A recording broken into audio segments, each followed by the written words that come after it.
बिस्मिल्लाहिर्रहमानिर्रहीम। अस्सलाम वालेकुम व्यूअर्स, प्रोग्राम में खुश आमदीद। मैं हूँ हैदर हयात ख़ान। नाज़रीन, इस वक्त जो सिचुएशन मुल्क में बन चुकी है, इंतखाबात का अमल मुकम्मल हो गया है, नंबर गेम क्लियर है, लेकिन इवन देम जो हालात में क्लैरिटी है वो क्लैरिटी नज़र नहीं आ रही। माजी के जो बड़े पक्के दोस्त थे आज वो एक दूसरे के खिलाफ खड़े नज़र आ रहे हैं। मौलाना फजलुर रहमान साहब जो माजी में पीडीएम लीडरशिप को लीड कर रहे थे, पीडीएम की जमातों को लीड कर रहे थे, वो अब बाकिया जमातों से नाराज़ और अलहदा खड़े नज़र आ रहे हैं। इवन मौलाना साहब के साथ अख्तर मैंगल साहब और महमूद खान अचकज़ई साहब और दीगर पॉलिटिकल पार्टीज़ भी इस वक्त नाराज़ नज़र आ रही हैं मुस्लिम लीग नवाज़ और बिलखसूस पीपल्स पार्टी की लीडरशिप से। प्रोग्राम में इसको डिस्कस करेंगे। फिर ये कि इन हालात में जो हुकूमत बनेगी कितना मुश्किल होगा उसके लिए मामलात को कैरी करना, इसको भी डिस्कस करेंगे। मेरे साथ मौजूद है नैयर हुसैन बुखारी साहब, सेक्रेटरी जनरल हैं पाकिस्तान पीपल्स पार्टी के। नैयर बुखारी साहब, बहुत शुक्रिया आपके वक्त का। नैयर बुखारी साहब, पीपल्स पार्टी को अंदाज़ा था कि मौलाना साहब आप लोगों से इतने नाराज़ हो जाएंगे, जितनी सख्त उन्होंने तनकीद की है आप लोगों पर प्रेस कॉन्फ्रेंस के अंदर, तो अंदाज़ा था कि मौलाना साहब इतने नाराज़ हैं आप लोगों से? शुक्रिया। देखिए, हर सियासी जमात का सियासत करने का अपना अंदाज़ है और वो अपना मौक़िफ़ इख्तियार करते हैं और हालात व वाक़यात को सामने रख के वो अपना मौक़िफ़ देते हैं। इलेक्शन से पहले, बल्कि मैं कहूँगा अगस्त 2023 से पहले वो कोलिशन गवर्नमेंट थी, बैठे हुए थे। ऑब्वियसली उसके बाद इलेक्शन कैंपेन स्टार्ट होगी। इलेक्शन कैंपेन के बाद जो रिज़ल्ट आए तो हर सियासी जमात को जो रिजल्ट पे उनके कंसर्न्स हैं, रिजर्वेशंस हैं, उनकी एक्सेप्टेबिलिटी, उसके बारे में उनको राय देने का उनका हक बनता है। तो मौलाना ने अपना एक मौक़िफ़ दे दिया जो उनको रिजल्ट मिला, बावजूद इसके कि पाकिस्तान पीपल्स पार्टी की अपनी बहुत सारी रिजर्वेशंस हैं रिजल्ट पे। लेकिन पाकिस्तान पीपल्स पार्टी ने हमेशा नेशनल इंटरेस्ट को प्रायोरिटी दी। आप 2018 के इलेक्शन को देख लें, मौलाना और PMLN उस वक्त भी पार्लियामेंट में बैठने को तैयार नहीं थे, लेकिन पाकिस्तान पीपल्स पार्टी की क़यादत ने उनको परसुएट किया। जो अब रिजल्ट्स आए नेशनल असेंबली के, जो इलेक्शन हुए हैं, आप देखें, आप बताएं कि व्हाट इज़ वे फॉरवर्ड। ये तो पीपल्स पार्टी को क्रेडिट जाता है कि हम सिस्टम की कंटिन्यूटी पे बिलीव करते हुए हम इन इंतखाबात पे हमारा बहुत सारे क्वेश्चन मार्क्स हैं, उसके नताइज से उसको बावजूद। तो बुखारी साहब, पीपल्स पार्टी की लीडरशिप फिर सोच क्या रही है इस वक्त मौलाना फजलुर रहमान साहब के हवाले से? आप लोग उनको मनाने के लिए कोई बातचीत करेंगे या आपने जिस तरह कहा कि और हम मसले हैं अब आप उनकी तरफ ज़्यादा फोकस्ड हैं?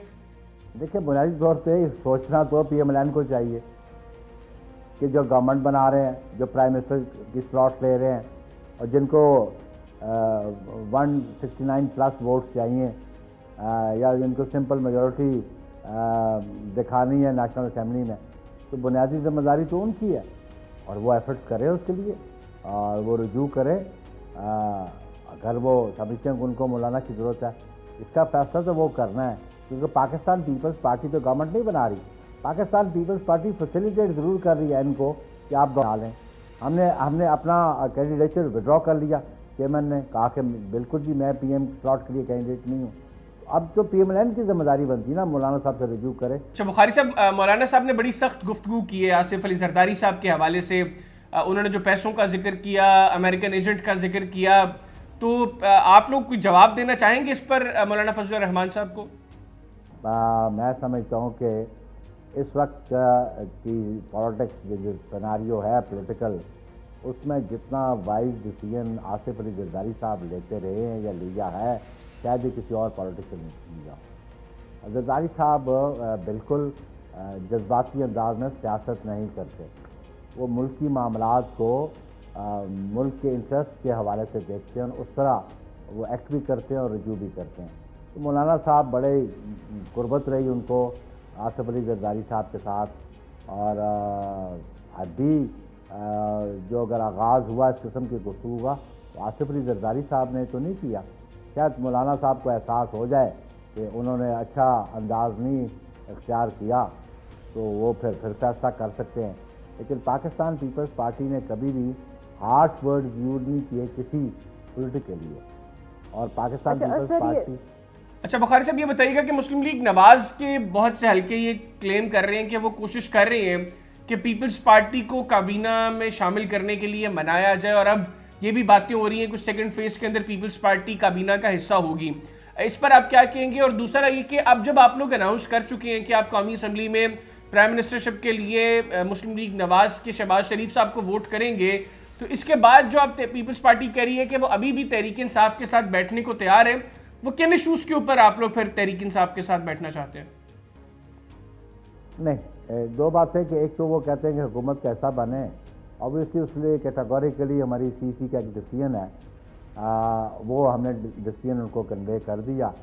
और सेकेंडली एक कमेटी कॉन्स्टिट्यूट की, 6 मेंबर कमेटी है जो PMLN की कमेटी के साथ नेगोशिएशन करती है, पार्लेज हो रहे हैं और वो मोडेलिटीज़ तय हो रहे हैं कि फ्यूचर जो कॉन्स्टिट्यूशनल ऑफिसर्स हैं उनके लिए क्या लायामल होगा और किस तरह आगे पार्लियामान को चलाना होगा, वो तो है।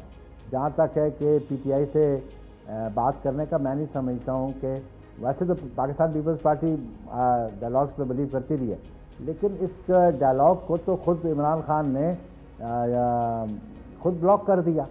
तो उन्होंने ट्यूसडे वाले दिन जो उनकी कोर्ट प्रोसीडिंग थी, उन्होंने कहा जी PMLN से, पीपल्स पार्टी से और JUI से बात नहीं हो सकती।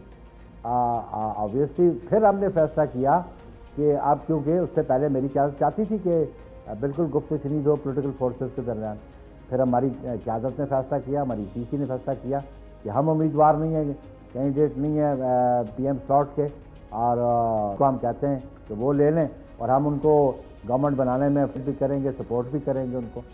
अच्छा बुखारी साहब, आखिर में ये बताइएगा कि क्या ये मुमकिन है कि बलूचिस्तान असम्बली के हवाले से आप मौलाना साहब को कुछ ऐसी चीज़ ऑफ़र करें जिससे वो आपके साथ चलने को तैयार हो जाएं? क्योंकि बलूचिस्तान असम्बली में भी आप लोग चलें, लीडिंग रोल तो आपका है, लीडिंग नंबर्स आप लोगों के पास हैं, लेकिन मौलाना की पार्टी ने भी अच्छे नंबर्स वहाँ पे सीट के एतबार से हासिल किए हैं। देखिए वो तो देखना पड़ेगा कि वहाँ पे जो बलूचिस्तान असम्बली में है पॉलिटिकल पार्टीज़ की क्या पोजीशन क्या है। फिर वहाँ पे हर जमात ये भी कंटेंडर होगी कि हमारा CM हो, लेकिन पाकिस्तान पीपल्स पार्टी का CM होगा।